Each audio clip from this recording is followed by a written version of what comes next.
안녕하세요. 저는 지금 30대 후반으로 서울에서 살고 있는 여성입니다. 지금은 나름대로 행복하고 차분하게 살아가고 있어요. 하지만 제 인생에 계속해서 평온하고 행복하기만 했던 것은 아니었어요. 저희 친정이나 시댁이나 참 여러 가지 일들을 겪고 저 역시 속도 많이 썼고 울기도 많이 울었는데요. 많은 말썽을 뒤로하고 지금은 행복하게 살고 있으니 한 번쯤 지나온 일을 돌아보는 것도 좋을 것 같아서 사연을 보내봅니다. 저는 남편과 대학교 때 처음 만났어요.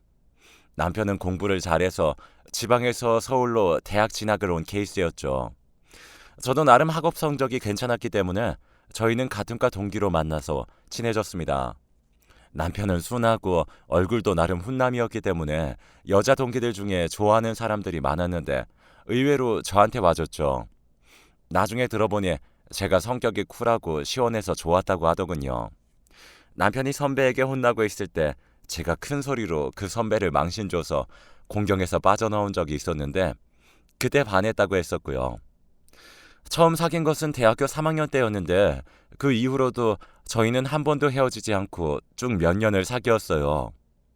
남편이 군대에 갔을 때도 쭉 기다려주었고 졸업반이 되어서도 서로 의지했고요. 저희 대학과 학과는 취업이 잘 되는 곳이었어요. 그래서 남편은 군대를 다녀와 2년 뒤에 저는 졸업하자마자 대기업에 취업할 수 있었죠. 제가 좀 더 앞서 들어왔기 때문에 진급도 빠른 편이었고요.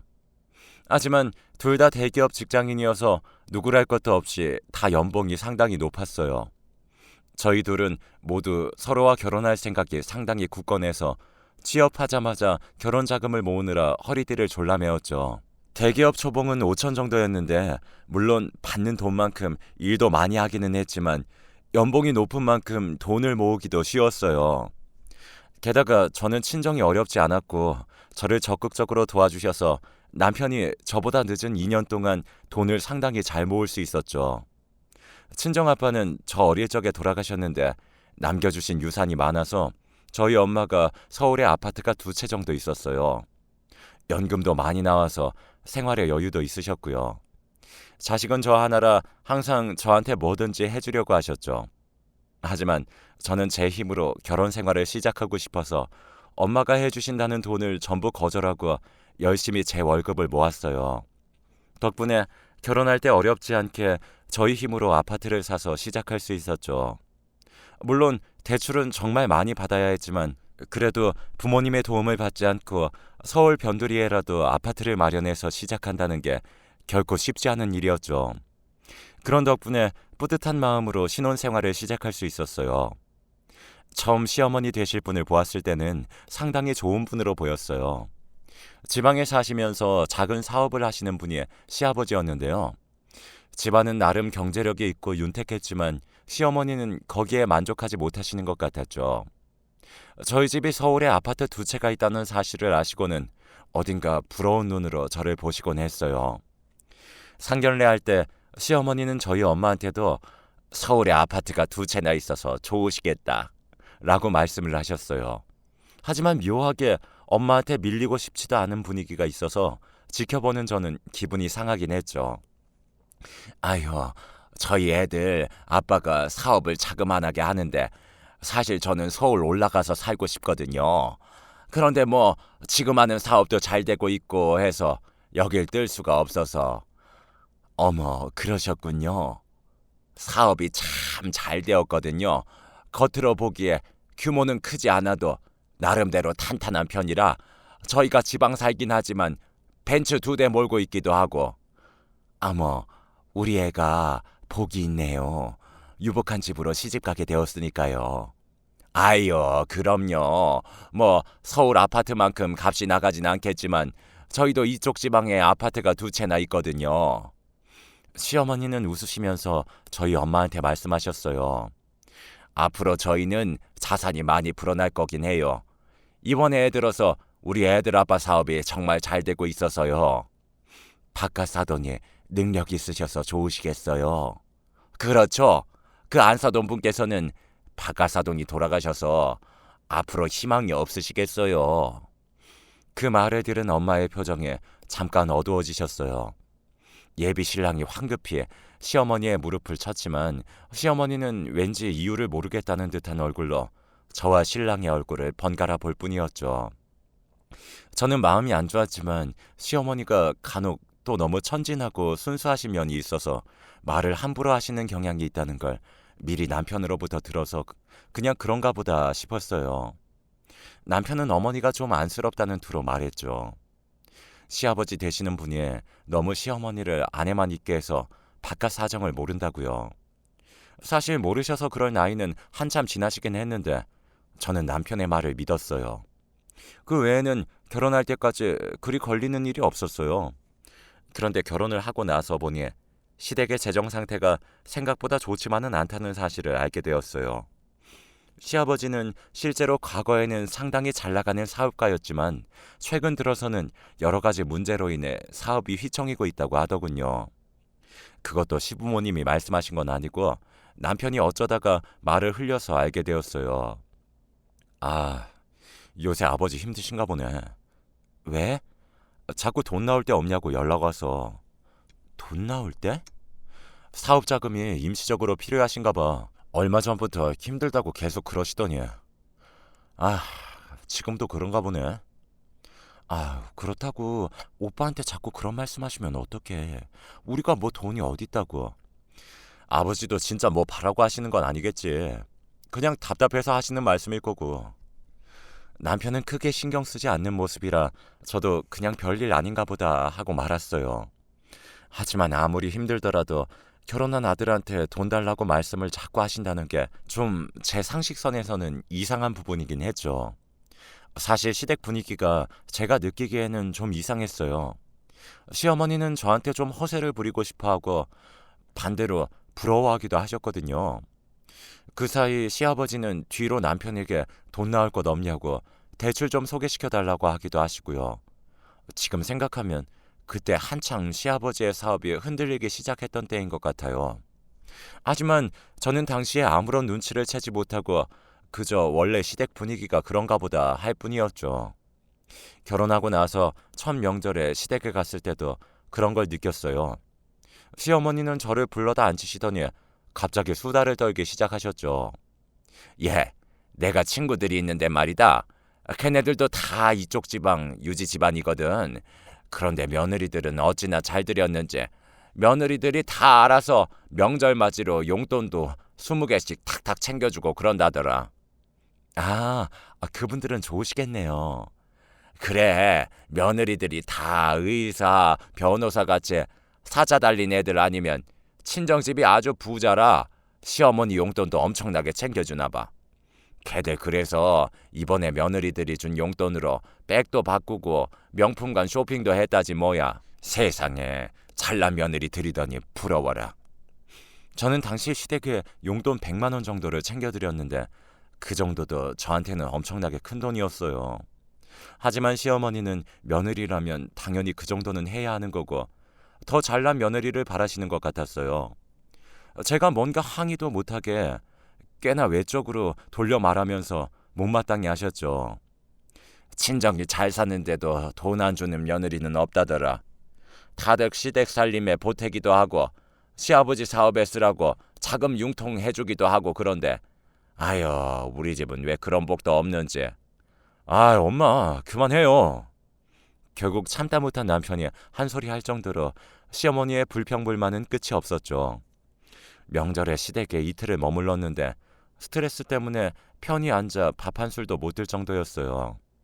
이러실 거면 결혼 전에 애초에 더 잘난 며느리 찾는다고 퇴짜라고 놓을 것이지 왜 지금 와서 이러시나 싶은 원망도 들 정도였죠. 하지만 남편은 집에 와서 제 푸념을 들으면서 한숨을 쉴 뿐이었어요. 우리 엄마 원래 그런다니까. 뭘 또 그걸 마음에 담아두고 그래. 그때 남편한테 좀 실망했던 것 같아요. 남편이라면 저하고 좀 더 이야기를 많이 하면서 달래주기도 하고 제 편을 들어서 시어머니를 말려주기라도 할 것 같았는데 남편은 그냥 자기가 듣기 싫어서 시어머니의 말을 끄는 것뿐이더군요. 저는 남편조차 제 마음을 알아주지 않는다는 사실에 좀 서글퍼지기도 하고 기운이 빠지기도 했어요. 그런 가운데에도 제가 기댈 곳이 있어서 그나마 낫긴 했는데요. 바로 친정엄마가 제가 기댈 수 있는 분이었죠. 친정아빠가 몇 년 전에 돌아가신 이후로 자식은 저 하나인지라 저하고 엄마는 언제나 같이 이야기하면서 함께 지내고는 했거든요. 그런데 그로부터 얼마 지나지 않아서 청천벽력 같은 일이 발생했어요. 친정엄마가 암 말기 판정을 받으셨다는 거예요. 지금도 그때 엄마한테 처음 전화를 받았던 날이 생생하게 기억나요. 얘야, 큰일 났구나. 왜 엄마? 왜 목소리가 그렇게 안 좋아요? 그게 사흘 만에 저한테 전화를 한 엄마의 목소리는 무척 기운이 빠져 있었어요. 저는 엄마의 그 목소리가 마음에 걸려서 왜 그러시냐고 자꾸 캐물었고 처음에는 말을 하지 않으려던 엄마가 결국 한숨을 푹 쉬셨죠. 말을 안 한다고 해도 결국에는 가게 될 거니. 그리고 너밖에 자식이 없으니 예. 왜? 엄마 불안하게 자꾸 왜 그래? 엄마 위암 말기랜다. 오늘 병원 다녀왔다. 그 순간 저는 아무런 소리도 들리지 않는 것 같았어요. 머리가 완전히 멍해지는 것 같았죠. 한동안 아무런 말도 못하고 엄마에게 위로도 못한 채로 저는 어안이 벙벙한 채 전화를 끊고서 곧장 친정으로 달려갔어요. 엄마는 제가 들어가자 저를 끌어안고 울먹이셨어요. 자식이라고 너밖에 없으니 내가 어디다 대고 힘든 일을 이야기하겠니? 나 없으면 어쩌니 얘. 엄마 진짜야? 아니, 그래도 병원 다른 데도 가보자. 오진일 수도 있잖아. 말도 안 돼. 나 진짜 어쩌라고. 저는 싫다는 엄마를 끌고서 당장 병원 여러 군데 예약해서 여기저기 다녔어요. 남편한테는 간략하게 자처지종을 설명하고서는 집에도 들어가지 않은 채 엄마를 모시고 다녔죠. 하지만 엄마는 정말 암 말기였어요. 어느 병원에 가도 이제 가망이 없으니 마음의 준비를 하라는 말만 들었죠. 저는 엄마 앞에서는 씩씩한 척을 했지만 집에 와서는 남편 앞에서 한도 끝도 없이 울었습니다. 남편도 할 말이 없는 듯 담배만 뻑뻑 피워댔죠. 시댁에서는 엄마 소식을 들은 이후 시어머니가 저와 남편을 불러서 함께 식사를 했어요. 시어머니는 여러 가지로 엄마 걱정을 하는 듯해 보였지만 어쩐지 그 말에서 저는 진심을 느낄 수가 없었죠. 저는 그게 제가 너무 심적으로 힘든 상황이라서 그렇다고 생각했어요. 한참의 걱정의 말을 늘어놓으면서 시어머니가 그러시더군요. 안 사돈이 건강하셔야 할 텐데. 아여, 친정아빠도 안 계신데 어쩌니? 그러게 말이에요. 설마 이런 상황이 올 줄은 꿈에도 몰랐어요. 그럼 어느 정도 사신데? 시한부지? 그 말에서 어딘가 재미있어 하는 듯한 걸 느끼고 저는 상당히 불쾌해졌어요. 시어머니는 마치 흥미로운 상황이 벌어졌다는 양 가벼운 말투로 시시껄렁한 농담까지 하면서 친정엄마의 건강 상태에 대해 이야기하더군요. 곁에 앉은 남편도 상황 파악이 안 되는지 시어머니 장단에 맞춰주면서 낄낄댔어요. 저한테 과일을 깎으라고 당연하게 내놓은 사과를 들고 앉았죠. 저는 그 자리에서 불같이 화를 내고 싶었지만 지금 엄마 일로 몸이 녹초가 되어 있으니까 화까지 내고 싶지 않아 일단 참았죠. 안사돈 죽고 나면 유산 다 너네한테 오지. 그렇겠지 뭐. 장모님한테 다른 자식이 있는 거면 몰라도. 아이고, 너희 집 활짝 폈다. 아직 모르지. 장모님이 갑자기 암 말기고 뭐고 다 이겨내서 벌떡 일어나실지도. 무슨 로봇이니? 남편은 자기 집이라 그런지 아무 생각도 없는 얼굴로 시어머니하고 웃으면서 농담을 했어요. 지금 생각하니 그것도 과연 진짜 농담이었는지 의문이더군요. 저는 엄마만 생각했을 때도 이미 심신이 지쳐버려서 돌아오는 길에 남편한테 한마디 했을 뿐 아무런 화도 내지 않았어요. 차라리 저들이 저런 소리를 해서 엄마가 살기라도 한다면 정말 너무 다행일 것 같았죠. 하지만 그런 기적은 일어나지 않았어요. 딱 3개월 뒤에 엄마는 돌아가셨죠. 너무 황망하고 너무 갑작스럽게 돌아가셔서 저는 처음에는 눈물도 나오지 않았어요. 남편은 직장에 있었고 엄마의 임종 순간을 지킨 것은 저 하나였죠. 그래도 임종을 지킨 게 어디냐고 멍한 머릿속으로 생각해봤지만 눈앞에서 세상을 떠나신 엄마 모습을 보다 보니 저도 다 그만두고 싶어질 지경이었습니다. 제가 남편에게 문자를 보냈지만 남편은 일이 바쁘다는 핑계로 퇴근 시간이 한참 지나서야 병원으로 왔어요. 이미 장례식장으로 시신이 옮겨간 후였죠. 저는 아무런 말도 할 수가 없어서 내내 멍하니 앉아 있었어요. 자기야, 정신 차려야지. 자식이 당신 하나뿐이니 당신이 식장 돌봐야 하잖아. 아, 진짜 힘들다. 일 진짜 힘들어. 남편은 자기도 일하고 와서 힘들다고 몇 마디 불평을 하더니 그제야 장례식장 일을 좀 봐주기 시작했어요. 그때서야 시댁 부모님들도 오셔서 장례식장으로 들어오셨고요. 아니 이게 무슨 일이니? 상심이 크겠구나. 시어머니와 시아버지는 들어와서 조문을 한 뒤에 저와 마주 앉아서 이야기를 나누었어요. 그래도 연세가 그래 고생 많이 안 하셨잖니 얘. 어차피 한 번은 겪을 일이고. 그래 오래 앓지 않고 돌아가셨으니 좋은 일로 생각해야지. 그 정도 사셨으면 돌아가실 때 됐어. 하지만 시어머니와 시아버지가 번갈아 말할 때마다 저는 속이 울컥거리면서 올라왔어요. 사실 저희 친정엄마보다 시어머니 나이가 더 많았거든요. 시아버지는 말할 것도 없고요. 저는 너무 화가 났지만 엄마 영정사진 앞이라서 꾹 참았어요. 시어머니는 장례식장 밥이 맛이 없다며 상조회사를 너무 싼 곳을 한 거 아니냐고 투덜거리시다가 곧 떠나셨죠. 남편도 밥이 맛없다며 맞장구를 쳤어요. 저는 그날 밤 내내 식장 한 구석에 앉아서 밤을 샜어요. 남편은 작은 방에 들어가서 잔다며 사라졌고 저만 혼자 구석에 앉아 있었죠. 세상에 저 혼자만 남은 것 같았어요. 남편이 있었지만 그 사람은 제 가족이 아니라 그냥 시댁에 딸린 부속품으로 저를 데리고 있을 뿐인 것 같았죠. 그리고 장례를 모두 끝내고 난 후 엄마의 재산을 모두 물려받느라 세무서와 관공서 여기저기를 뛰어다녔어요. 사업을 하셨던 친정아빠가 돌아가시면서 저한테 유산이 조금 오긴 했지만 그때 저는 엄마한테 전부 또 돌려드렸거든요. 엄마가 오래 사실 거라고 생각했고 그러려면 재산이 많이 필요할 거라 생각했으니까요. 그리고 확인하는 엄마의 재산은 생각보다 더 많았어요. 엄마가 아빠 살아생전 미리 준비해둔 재산도 많다고 저한테 몇 번이나 말했지만 저는 그리 심각하게 듣지 않고 다 잊어버렸거든요. 서울에 아파트 2채, 경기도 신도시 쪽에도 아파트가 있었어요. 금융자산도 좀 더 있었고요. 저는 그것이 돈이 중요한 게 아니라 엄마가 남긴 것이란 생각에 무척 소중했어요. 저희 엄마가 사시던 집은 아예 정리도 안 하고 그대로 간혹 가서 머물 생각으로 건드리지도 않았고요. 그런데 얼마 안 있어 시댁에서 저를 불러서 밥을 먹으러 오라고 하시더군요. 그날따라 어쩐 일로 시어머니가 직접 거하게 식사를 차려서 상을 차려두고 저한테 아무 일도 시키지 않은 채로 오라고 하셨는데요. 남편도 없이 저 혼자인데 이렇게 갑자기 극진한 상을 받으니 기분이 이상했어요. 아가, 얼른 와서 먹어라.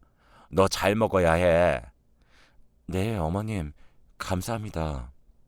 아이고, 엄마 돌아가시고 얼마나 상심이 크니. 잘 먹고 몸도 마음도 건강해야지. 시어머니는 매우 다정하게 말씀하시면서 저한테 갈비를 덜어주고 잡채도 내주셨어요. 시어머니는 음식 솜씨가 그리 좋은 편은 아니라서 맛은 없었지만 그래도 친정엄마 돌아가셨다고 저한테 성심성의껏 이런 걸 해주시는 것 같아서 어딘가 눈물이 날 정도였죠. 이제 엄마가 해주시는 집밥은 먹을 수 없었으니까요. 제가 밥을 다 먹고 차를 마시려고 자리에 앉자 시어머니는 다과까지 잘 차려서 가지고 나오셨어요. 저는 송구해서 어쩔 줄을 몰랐는데 시어머니는 다 괜찮다며 제가 일어서려는 것도 막으셨어요. 차를 마시면서 이런저런 이야기를 하던 와중에 시어머니가 제 얼굴을 한참 쳐다보면서 눈치를 보시더니 말씀하셨어요. 그래도 이제 좀 안정이 되었나 보구나.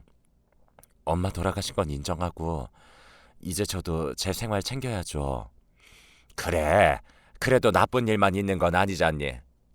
예, 애비가 그러는데 친정엄마가 뭐 많이 남겨주셨다면서? 네? 애비가 그래요? 그래, 예상보다도 더 많아서 너도 놀랐다고 그러더라. 애비도 좀 놀랐다고 하고. 남편은 입 가볍게 또 시어머니한테 쪼르르 그 사실을 일러바친 거였어요. 저는 순간 속이 부글부글 끓어올랐지만 별다른 악의 없이 말씀하시는 시어머니한테 화를 낼 수도 없어서 그냥 억지로 웃어 보였죠. 아, 친정아빠가 생전에 엄마한테 주신 게 좀 있더라고요. 미리 엄마가 말씀을 하셨는데 제가 너무 흘러들어서. 돈 관련된 걸 그렇게 흘려들으면 어쩌니? 미리미리 챙겨둬야지. 뭐 하기야, 자식이 너 하나니까 상관없겠다만. 시어머니는 어딘가 싱글벙글한 얼굴을 하고 있었어요. 마치 제가 물려받게 된 상속재산이 시댁의 것이라고 생각하는 것 같았죠. 설마 그럴 리가 있을까 싶어 제가 너무 시어머니에 대해 과하게 나쁘게 생각하는 것 같다고 제가 스스로를 달랠 때였어요. 이제 네 시아버지와 나를 네 진짜 부모님이라고 생각하면 되겠다. 이제 너한텐 부모님이라고는 우리뿐이잖니. 얘. 아, 네. 우리는 너를 친딸처럼 여길 테니까. 저는 순간 코웃음을 칠 뻔했어요. 도대체 말이 되는 소리를 해야죠. 그동안 해온 게 있는데 갑자기 식사 한번 잘 대접해줬다고 진짜 부모님처럼 대하다뇨. 저는 거기서부터 뭔가 이상한 느낌을 받았어요. 제가 별다른 대답이 없이 찻잔만 들여다보고 있자 시어머니가 말을 이으셨어요. 사실 너희 시아버지가 사업이 요새 잘 안 되고 있어. 자금이 많이 부족하다더라. 아, 그러시군요. 그래, 자금 융통 살짝만 되면 금방 풀리는 건데 그게 안 되네. 시어머니는 제 눈치를 슬쩍 보시고는 은근하게 말했죠.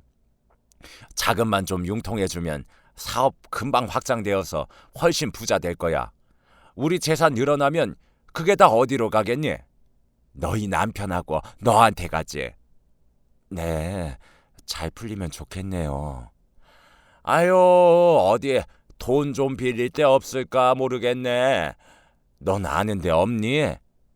그런 식으로 시어머니는 저한테 돈 나올 구석 아는 곳 없냐고 집요하게 물어봤습니다. 저는 시어머니의 속내가 보이기 시작해서 계속 말을 회피했죠. 하지만 시어머니는 점점 더 화가 난 얼굴이 되더니 결국 탁자를 두드리면서 큰 소리를 내더군요. 예, 너 돈 있지 않니? 네 상속받은 재산 말이다. 너무 많다며. 아파트가 세 채라면서 시댁 도움 잠깐 주는 게 그렇게 싫으냐? 무슨 말씀이세요, 어머니?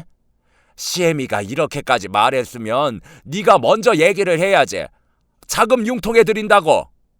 어쩜 애가 이런 식이니? 시어머니의 목소리가 더 커졌지만 저는 이미 예상하고 있었던 바라서 당황하지도 않았어요. 이상할 정도로 마음이 차분해지기도 했죠. 몇 년 동안 시어머니가 저한테 해온 언행들이 스쳐 지나가면서 이렇게 될 것이 뻔했다는 생각이 들었어요. 그거 제 재산이라서 제 마음인데요. 뭐? 예, 너 말 그렇게 하는 거 아니야. 시부모한테 그런 식으로 그러면 못 써. 가족들한테 어쩜 그렇게 인색하게 구는 거니? 가족 간에 네 거 내 거가 어디 있어. 따지자면 그게 애비 돈이지 네 돈이겠니? 친정엄마가 물려주신 재산에 말도 안 되는 소리를 하는 꼴을 보니 저도 더 이상 참을 수가 없었어요. 남편? 남편이라는 소리에 저절로 콧방귀가 끼어지더군요. 진짜 웃기네요.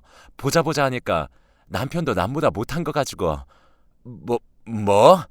예, 너 우리 엄마 돈 가지고 허튼 소리 말아요. 그 돈 걔한테는 몰라도 저도 당신들한테는 못 줘요. 뭐라고? 시어머니는 말문이 막혀서 입을 벌린 채로 저를 쳐다보고 있었어요. 제가 이렇게까지 말할 줄은 몰랐던 거죠. 다혈질적인 성격 몇 년간 참아주고 있었더니 이 꼴이었어요. 개소리도 정도 것이지. 수작질하는 걸 계속 넘겨줬더니 저급하게 진짜. 저는 몇 년을 참아온 말들을 한 번에 다 퍼부었어요. 시어머니는 수모를 당했다고 생각했는지 말도 하지 못한 채로 울기 시작하더군요. 정작 진짜 싸우기 시작하면 대꾸도 못하는 사람이었어요. 너 말 다 했니 너? 애비가 이거 알면 너 이혼하게 만들 거다. 어디 며느리가. 이혼하게 만든다고요? 저는 어처구니가 없어서 웃어버렸죠.